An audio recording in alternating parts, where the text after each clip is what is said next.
Bonjour à toutes et à tous les amis et bienvenue sur la chaîne YouTube de So Catch by Hal. J'espère que ça va bien, très heureux de vous retrouver aujourd'hui pour une nouvelle vidéo. Vous l'avez vu dans le titre, toute la vérité sur le catch, deuxième édition. On avait été ensemble via quelques sondages Twitter. Les amis, d'ailleurs, vous pouvez me suivre sur Twitter, @SoCatchHal, pour ceux qui ne me suivent pas encore. Et je vous avais posé des petites questions, voilà, concernant savoir ce que vous pensiez, est-ce que c'était vrai, est-ce que c'était faux. À chaque fois, je vous donnais des affirmations. La première version, c'était plutôt bien passé, ça vous avait vraiment plu. Et du coup, je me suis dit, pourquoi pas faire une deuxième édition de cette vidéo. On commence tout de suite avec Charlotte va devenir encore plus importante que son père. 45% de vrai pour 55% de faux. On est presque sur du 50-50. C'est quand même le faux qui l'emporte majoritairement. Vous ne pensez pas que Charlotte va devenir plus importante que Ric Flair. Alors, qu'est-ce que ça veut dire plus importante que son père? Ça veut dire plus de titres, plus de matchs intéressants, une carrière peut-être un petit peu mieux à la WWE ou dans les autres structures de catch, peut-être, parce que sa carrière est quand même assez loin d'être terminée à Charlotte. Bon, vous avez quand même dit faux, c'est assez partagé. En ce qui me concerne, moi j'aurais dit quand même vrai, parce qu'elle est quand même assez jeune encore, Charlotte Flair, et quand on voit déjà tout le chemin qu'elle a parcouru dans le catch, je pense qu'elle ne peut encore que continuer de monter dans les années à venir. Mais on verra ce que l'avenir lui réserve en tout cas. Deuxième sondage, Raw devrait durer 2 heures au lieu de 3 heures. Bon là j'avoue c'était un petit sondage facile, 144 votes, vous êtes 3 quarts, 75% à avoir répondu vrai. Je suis complètement d'accord avec vous les amis, un Raw de 3 heures c'est beaucoup trop long. On s'endort, c'est chiant, c'est pas assez rythmé. 2 heures, ça serait peut-être beaucoup plus intéressant, vraiment faire un condensé, garder les trucs qui méritent d'être gardés, un petit peu comme ce que fait SmackDown. Le vrai problème de ça, c'est que la WWE a vraiment beaucoup trop de lutteurs, et s'ils réduisaient encore leurs épisodes de Raw à seulement 2 heures, ça ferait encore moins de place pour tous les catcheurs. Et on pense notamment voilà, à tous les mecs qu'on ne peut pas voir toutes les semaines, mais qui ont pourtant un potentiel vraiment incroyable. L'AEW est une menace pour la WWE. J'aime bien ces sondages parce que ça me donne aussi votre opinion, votre point de vue. Et ça, c'est vraiment cool. Ça m'aide aussi à réfléchir, à avoir des arguments dans les vidéos, ce genre de choses. Là, je parle pas des commentaires, mais évidemment, il y a toujours un petit peu de commentaires en dessous du sondage qui explique pourquoi vous avez dit vrai, pourquoi vous avez dit faux. Je les montre pas parce que sinon la vidéo durerait genre 30 heures, vraiment, parce qu'on peut en parler pendant des heures et des heures et des heures sur chaque sondage. Celui-là, je l'aime particulièrement bien, voilà, parce que l'AEW, c'est un truc dont on entend beaucoup parler. Ils ont fait beaucoup de bruit, ils signent des mecs. Pour l'instant, on n'a pas encore vu les premiers épisodes hebdomadaires, puisque ça va être sur le même format que la WWE, à savoir un épisode par semaine pour faire avancer les storylines, ce genre de choses. Donc, on ne sait pas vraiment ce que c'est l'AEW. Là, c'est intéressant parce qu'il y a quand même, on va dire, on est presque à 50-50. On est sur du 44% de vrai, 56% de faux. Donc, on est quand même assez proche. Et pour une compagnie qui n'a jamais encore fait de show, je trouve ça ouf de se dire qu'il y a 44% des gens qui pensent que c'est une menace, un sérieux concurrent pour la WWE. Moi, j'aurais eu tendance à dire faux, j'aurais eu tendance à dire non. J'attends de voir ce que ça vaut, j'attends de voir ce qu'ils font avant de choisir. Là, concrètement, on ne sait pas. Mais en tout cas, c'est super intéressant de voir ce que vous en pensez, comme à chaque fois. Chris Jericho retournera à la WWE un jour. Il y a eu 129 votes. Et les amis, c'est l'égalité parfaite. C'est la question qui vous a divisé. 50% de vrai, 50% de faux. Je vous cache pas que vu ce qui se passe avec Chris Jericho en ce moment, il re-signe pour des combats à la New Japan Pro Wrestling, il est signé exclusif à l'AEW. Vu ce qui se passe, ça me paraît effectivement assez difficile que Chris Jericho revienne en tant que catcheur à la WWE. Après, la WWE, c'est une grande famille. Chris Jericho, il en fait partie, qu'on le veuille ou non. Et je pense que effectivement, d'ici quelques années, le voir introduit au Hall of Fame, ça me paraît tout à fait plausible. Donc là, j'aurais eu tendance à dire vrai, parce que pour moi, ça paraît inévitable que Chris Jericho retourne à la WWE. Le mec, il a tellement une grosse histoire, un gros background, tellement d'importance dans le catch que pour moi, c'est quasi inévitable qu'il y retourne. Mais en tout cas, pour maintenant, ça me paraît vraiment très difficile. Nouveau sondage, les amis. Les New Day vont se séparer d'ici quelques mois. Et cette question-là, je la trouve très intéressante encore une fois parce que si vous voulez, il y a Kofi Kingston qui a pris le titre et il y a eu du coup un énorme déséquilibre au sein de ce groupe composé par Big E et Xavier Woods qui sont les deux autres membres des New Day, et de dire que voilà, Kofi Kingston part dans son run de champion solo, est-ce que finalement ça n'attise pas la jalousie, la convoitise de ses autres partenaires et qu'on pourrait s'attendre plus ou moins à un heel turn, soit de Xavier Woods, soit de Big E. Big E en plus, tout ça, il y a eu la blessure, donc retour de blessure, peut-être nouvel état d'esprit, peut-être qu'il a eu le temps de se poser, de réfléchir à d'autres choses, comment aborder la situation, je ne sais pas. Mais en tout cas, voilà, c'est très intéressant. Vous pensez à 62% que oui.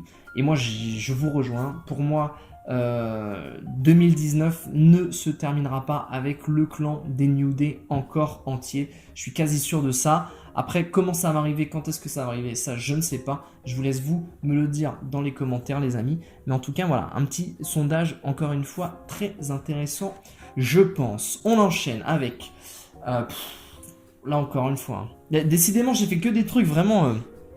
assez problématique, assez aussi séparateur en termes d'opinion. Les shows en Arabie Saoudite sont devenus plus importants que les autres shows de la WWE.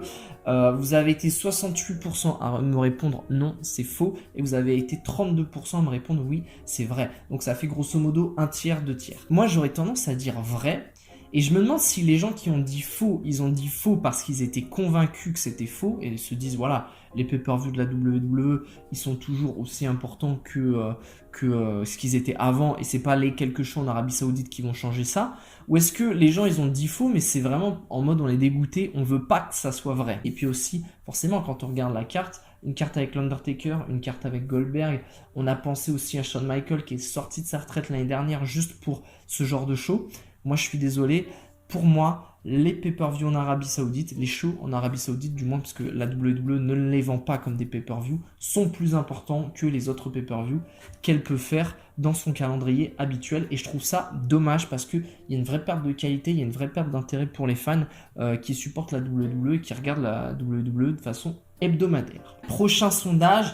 Encore une fois, c'est très très proche dans vos réponses. L'Undertaker n'aura plus de match à WrestleMania. Vous êtes 47% à me dire vrai, vous êtes 53% à me dire faux, c'est très très proche. Ce sondage, il est intéressant les amis, parce que cette année à WrestleMania, l'Undertaker n'a pas catché. Ça fait la première fois, je crois, en 20 ans, corrigez-moi dans les commentaires si je me trompe, que l'Undertaker n'a pas catché à WrestleMania. C'était un WrestleMania historique pour moi dans le sens où, voilà, un WrestleMania sans Undertaker, ce n'est pas WrestleMania. C'est comme un Noël sans sapin de Noël, ce n'est pas Noël. Bah là, pour moi, c'était pareil cette année. Et donc, je me dis, voilà, est-ce que ça va devenir une habitude à la WWE et elle essaye doucement mais sûrement d'évoluer vers quelque chose de nouveau sans l'Undertaker? Ou alors, est-ce que au contraire, c'était une exception et que dès l'année prochaine, à WrestleMania 36, il sera de nouveau de retour pour botter des culs. Voilà. Je ne sais pas, mais je trouvais ça intéressant de poser la question. Et puis, votre avis est assez partagé parce que vous pensez quand même, voilà, à 53% que l'Undertaker sera bel et bien de retour de nouveau pour avoir un match à WrestleMania. Nouveau sondage. On sort de la WWE, enfin, on sort, oui et non. On parle catcheur en France. On parle de catcheur français. Un catcheur français va arriver ou retourner, c'est très important, à la WWE dans les prochains mois.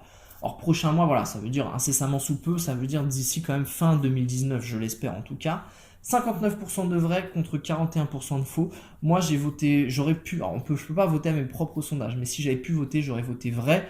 Je pense que il y a un énorme engouement avec le catch en France en ce moment. La scène française vraiment monte en puissance. Il y a des vraies bonnes choses qui sortent. Il y a des talents incroyables qu'on a la chance de voir sur les shows. Et je pense que la WWE va plus ou moins mettre le grappin sur ça. Donc un catcheur qui va arriver, bah forcément ça serait quelqu'un de nouveau. Un catcheur qui va retourner, bah ça serait quelqu'un qui est déjà allé. On peut penser à Tom LaRuffa, on peut penser à Tristan Archer. Pourquoi pas Lucas Di Leo, même si on sait qu'il est plutôt en déclin au niveau de sa carrière catchesque. Très intéressant le résultat. Voilà, 59% de vrai, 41% de faux. J'espère sincèrement que ça va être vrai. Et je profite de la vidéo pour envoyer tout mon soutien, toute ma force, toute ma bonne vibe aux catcheurs en France, aux catcheurs français. Et voilà, je vous encourage, allez-y, allez taper la WWE, faites du bruit. Ça passe aussi par les fans. Il y a un engouement exceptionnel en ce moment, donc merci à vous. Un catcheur peut compenser sa faiblesse technique dans le ring par la force de son personnage. Et là, c'est la première fois que le score a été aussi unanime, 92% de vrai contre 8% de faux. Vous pensez qu'un catcheur qui est nul en termes de catch peut être quand même intéressant, peut être bon si son personnage est fort. Moi, je suis complètement dans les 8% de faux. Pour moi, c'est totalement faux. Je pense que c'est impossible parce que être un bon catcheur, ça veut aussi dire avoir une bonne préparation physique, technique et donc du coup forcément envoyer un petit peu la sauce quand on est dans le ring. Donc pour moi, j'aurais dit faux, mais je suis assez surpris. Voilà, 92% de oui. Peut-être qu'après tout, c'est vous qui avez raison. Hein. Peut-être que voilà, on regarde tous du catch, on a tous notre avis à donner. Et là, pour le coup, vous avez quand même été 182 personnes à voter. Donc je pense que ça reflète effectivement peut-être une partie de la réalité. On reste encore une fois sur des trucs un petit peu plus généraux, mais quand même, je pense, très instructifs. Une structure ne peut pas évoluer si elle ne ramène pas de guests sur ses shows. J'ai pas parlé explicitement du catch en France, mais c'est vrai que c'est le cas depuis quelques mois maintenant. Le catch en France, systématiquement, toutes les structures ramènent un guest, un catcheur vraiment important. Ça permet, je pense, à mon avis, de faire évoluer la structure. Vous avez répondu vrai à 43%, faux à 57%. J'ai lu un très très bon commentaire, je pense, qui résume très très bien ce sondage. Je pense que ce n'est pas obligatoire de ramener un guest pour faire évoluer la structure, mais je pense que c'est le moyen le plus rapide de la faire évoluer. C'est un commentaire que j'avais vu, je ne me souviens pas de qui avait posté ce commentaire, mais je me suis dit oui, c'est vrai, c'est véridique, c'est pas obligatoire pour améliorer la structure, pour améliorer les catcheurs, mais c'est effectivement l'une des façons les plus rapides de y arriver. Encore une fois, j'aime beaucoup voir vos réactions. Pour ceux qui vont sur des shows de catch en France peut-être ou à l'étranger, n'hésitez pas à me dire ce que vous en pensez en commentaire, puisque je pense que vous êtes directement les premières personnes concernées. SmackDown est plus intéressant à regarder que Raw. Et là, pareil, gros, vous êtes quasiment tous d'accord à 78% pour dire vrai. SmackDown est un produit de meilleure qualité que Raw. 22% de faux. Moi, je me range complètement du côté des vrais. J'adore regarder SmackDown. Ça prend 2 heures. C'est excellent. C'est rythmé. Ça envoie boum, boum, boum, boum. Alors que Raw, je l'ai dit tout à l'heure, c'est un peu plus lent. C'est un peu moins dynamique. On se perd en fait. Il y a trop de choses et au final, on finit par se perdre. Donc voilà, est-ce que c'est une question de durée? Est-ce que c'est une question de rythme? Et c'est une question de contenu? Je pense que c'est un petit peu les trois à la fois. Et c'est ce qui fait, à mon avis, que SmackDown est beaucoup plus intéressant que Raw à regarder. Et enfin, dernier sondage. Ça a fait beaucoup de bruit dans les réseaux sociaux ces dernières semaines. Dean Ambrose reviendra un jour à la WWE. 73% de vrai contre 27% de faux. C'est pareil, moi c'est comme la question pour Chris Jericho. Je pense que la WWE, une fois qu'on y a été, quand on a fait un run, quand on a été champion, quand on a été vraiment apprécié par le public, je pense que tôt ou tard, un jour ou l'autre, de toute façon, on y revient.